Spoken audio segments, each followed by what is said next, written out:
ॐ गणानां त्वा गणपतिगुं महाहवे गविं गवीनामुपमश्रवस्तमं ज्येष्ठराजं ब्रह्मणां ब्रह्मणस्पतान शृण्वन्नोतिविसीदसादनम्। ॐ नमो भगवतये नमः। वनमाली गदीशाङ्की शङ्की चक्री च नन्दकी श्रीमान्नारायणो विष्णुर्वासुदेवोऽभिरक्षतु श्रीवासुदेवोऽभिरक्षतु ॐ नम इतीदं कीर्तनीयस्य केशवस्य महात्मनः नाम्नां सहस्रदिव्यानामशेषेण प्रकीर्तितम्। यैनं शृणुयान्नित्यं यश्चापि परिकीर्तयेत् नाशुभं प्राप्नुया किञ्चित् सोमुत्रेह च मानवः।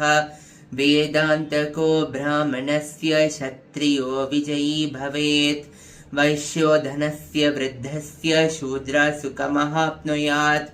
धर्मार्थी प्राप्नुयात् धर्मम् अर्थार्थी जातमाप्नुयात्। कामान् व्याप्नुयात् त्वामी भजार्ती जाप्नुयात् प्रजां। भक्तिमानस्य दोद्धाय शुचिश्च गदमानसः सहस्रं वासुदेवस्य नाम्नां मे तत्र कीर्तयेत्। यशः प्राप्नोति विपुलं याति प्राधान्यमेव च अचरां श्रेयमाप्नोति श्रेय प्राप्नोत्यनुत्तमम्। न भयं क्वचिदाप्नोति वीर्यं तेजश्च विन्दति भवत्यरोगो द्युतिमान् बलरूपगुणान्वितः। रोगार्तोमुच्यते रोगबद्धोमुच्येत बन्धनात् भयामुच्येत बीधस्तु मुच्येतापन्नापता। दुर्गान्यतीतरत्याशु पुरुषोत्तमम् सुवन्नाम सहस्रेण नित्यं भक्तिसमन्वितः। वासुदेवाश्रयो मर्त्यो वासुदेवपरायणः सर्वपापविशुद्धात्मा याति ब्रह्म सनातनम्। न वासुदेव भक्तानाम् अशुभं विद्यते क्वचित् जन्म मृत्यु जरा व्याधि भयं नैवोपजायते।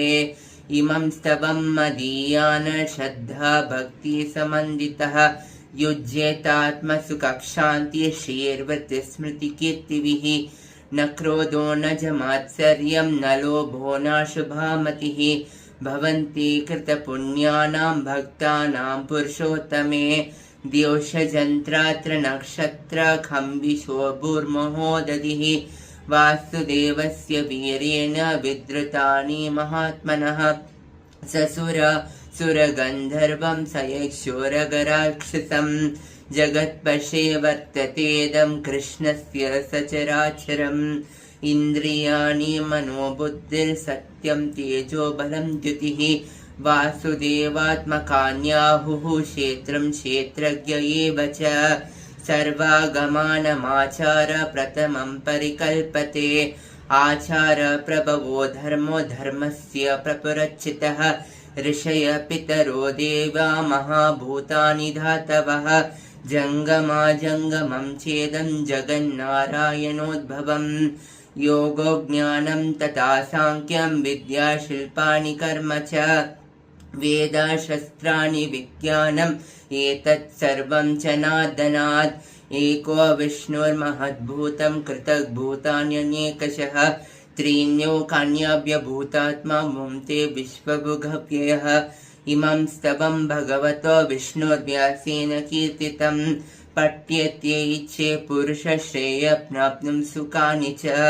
विश्वेश्वरम् अजं देवं जगत प्रभुमव्ययम् भजन्ति ये पुष्कराक्षं न ते यान्ति पराभवम् न ते यान्ति पराभवम्। ॐ नम इति।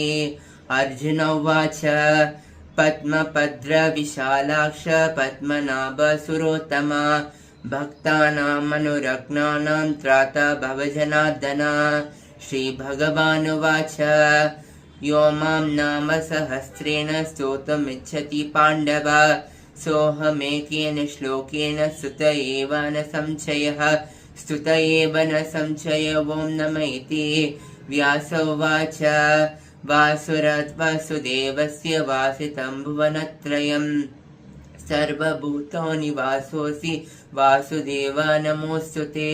श्रीपार्वती उवाच केनोपायेन लघुनां विष्णुर्नाम सहस्रकम् पठ्यतेर्पण्डितेर्नित्यं श्रोतुमिच्छाम्यहं प्रभो। श्रीईश्वरोवाच श्रीराम राम रामेति रमे रामे मनोरमे सहस्रनाम तत्तुल्यं रामनामो वरानने। श्रीराम राम रामेति रमे रामे मनोरमे सहस्रनाम तत्तुल्यं रामनामो वरानने। श्रीराम राम रामेति रमे रामे मनोरमे सहस्रनाम तत्तुल्यं रामनामो वरानने। श्रीराम नाम वरानन ॐ नम इति। ब्रह्मोवाच नमो स्वनन्ताय सहस्रमूर्धये सहस्रपादाक्षि शिरोर्बाहवे सहस्रनाम्ने पुरुषाय शाश्वते सहस्रकोटियुगधारिणे नमः। सहस्रकोटियुगधारिण ॐ नम इति।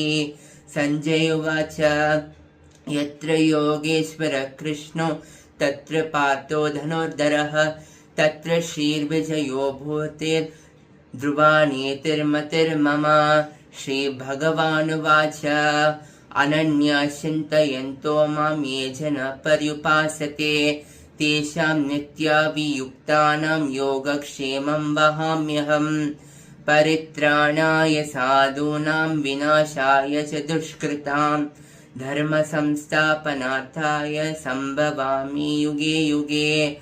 आर्ता विषण्णा शिथिलाश्च भीता घोरेषु च व्याधिषु वर्तमानाः संकीर्त्य नारायण शब्दमात्रं विमुक्तदुःखा सुखिनो भवन्तु। कायेन वाचा मनसेन्द्रियैर्वा बुद्ध्यात्मना वा प्रकृते स्वभावात् करोमि यत्य सकलं परस्मै नारायणायेति समर्पयामि। श्रीविष्णुर्दिव्यसहस्रनामस्तोत्रं सम्पूर्णम्।